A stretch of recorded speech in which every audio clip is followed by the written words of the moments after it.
উদারবন্দী কংগ্রেসের স্বার্থান্বেষী চিন্তাধারার তীব্র সমালোচনা। তাপস দাস তৃণমূল কংগ্রেসে যোগ দিয়েছেন। জেলা কংগ্রেসের সাধারণ সম্পাদকের পদ থেকে পদত্যাগ করে তৃণমূল কংগ্রেসে টিএমসিতে যোগদান করেছেন তাপস দাস। পদত্যাগপত্র সোপর্দ করে তিনি কংগ্রেসের উচ্চ পর্যায়ের নেতৃত্বের বিরুদ্ধে কড়া সমালোচনা জানিয়েছেন। তাপস দাস বলেন, কংগ্রেসের উচ্চ পর্যায়ের স্বার্থান্বেষী চিন্তাধারার কারণে সক্রিয় কর্মীরা দলের প্রতি ত্যাগ ও ভালোবাসার বিনিময়ে বঞ্চনার শিকার হচ্ছে। উদারবন সমষ্টির বিভিন্ন অঞ্চলে গত কয়েক বছর ধরে জনগণের সুখে দুঃখে সঙ্গী হয়ে এসেছেন তাপস দাস। তিনি জানান, উদারবন্দে বৃহৎ সংখ্যক জনগণ চেয়েছিলেন কংগ্রেস দল তাকে বিধায়কের টিকিট প্রদান করুক, কিন্তু অন্যদিকে উদারবন ব্লক কংগ্রেস থেকে তার নাম দিল্লিতে যাওয়া সত্ত্বেও টিকিট বিতরণে তাকে বঞ্চিত করা হয়েছে। কিসের বিনিময়ে এই বঞ্চনা, তাপস দাস প্রশ্ন করেছেন। স্থানীয় কংগ্রেস নেতৃত্ব এখন এই পদত্যাগের ব্যাপারে কোনো সাড়া দেয়নি। তৃণমূল কংগ্রেসের একজন নেতা বলেন, তাপস দাসের যোগদান দলের জন্য ইতিবাচক। উদারবন এলাকায় কংগ্রেসের প্রভাব কমছে বলে স্থানীয় পর্যবেক্ষকরা মত প্রকাশ করেছে। আমি গত 5 বছর কংগ্রেসে ছিলাম। তার আগে 2-1 মাস আমি বিজেপিতে জয়েন করেছিলাম, কিন্তু তারপর আমি ওখান থেকে চলে আসি কংগ্রেসে। কংগ্রেসের অবস্থা তখন অত্যন্ত খারাপ, সবাই কংগ্রেস দল ছেড়ে চলে যাচ্ছিল। তো তখন সেই সময় কংগ্রেসের দুর্দিন বলা চলে, সেই দুর্দিনে আমি জয়েন করেছি কংগ্রেসে এবং কংগ্রেসের বিভিন্ন কাজে সবসময় আমি ছিলাম। কংগ্রেস দলের হয়ে কাজও করেছি। আমার একটা সেবামূলক কাজ সবসময় ছিল, তার সাথে কংগ্রেসকে মিশিয়ে আমি সব জায়গায় গেছি এবং পার্টিকুলারলি উদারবন্দেই সব কাজ করেছি।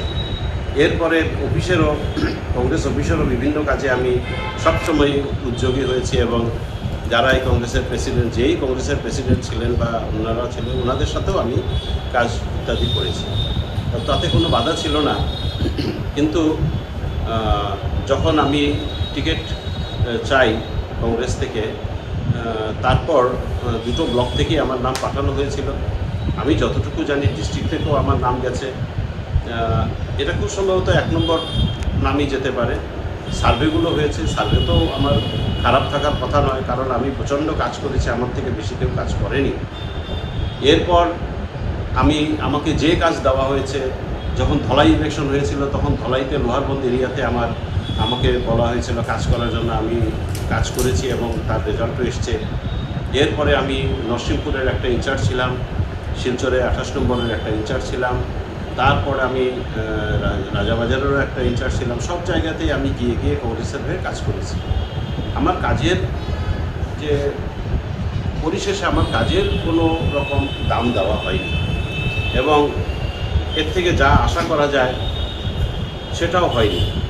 তো যে দল থেকে শুধু বঞ্চনা থাকে, যেখান থেকে আমি একজন কর্মী যদি সিনসিয়ারলি কাজ করে যায় তাকে যদি ডিপ্রাইভ করা হয়, তাহলে সেই দলে থেকে কি করব?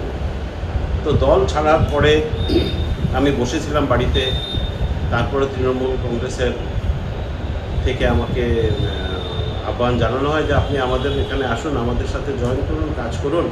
তৃণমূল কংগ্রেস আপনাকে এগিয়ে দেবে, আপনি যাবেন। আপনি যদি ইন্টারেস্টেড হয়ে যান ইসের জন্য, উদারবন্দের জন্য, তাহলে LAC 115 থেকে আপনাকে আমরা টিকিট দেবো এবং আপনাকে সব ধরনের সহযোগিতা করব। আপনি এগিয়ে যান, আমরা আপনার সাথে থাকি। তারপর গতকালকে আমি তৃণমূল কংগ্রেসে জয়েন করেছি। এই হচ্ছে।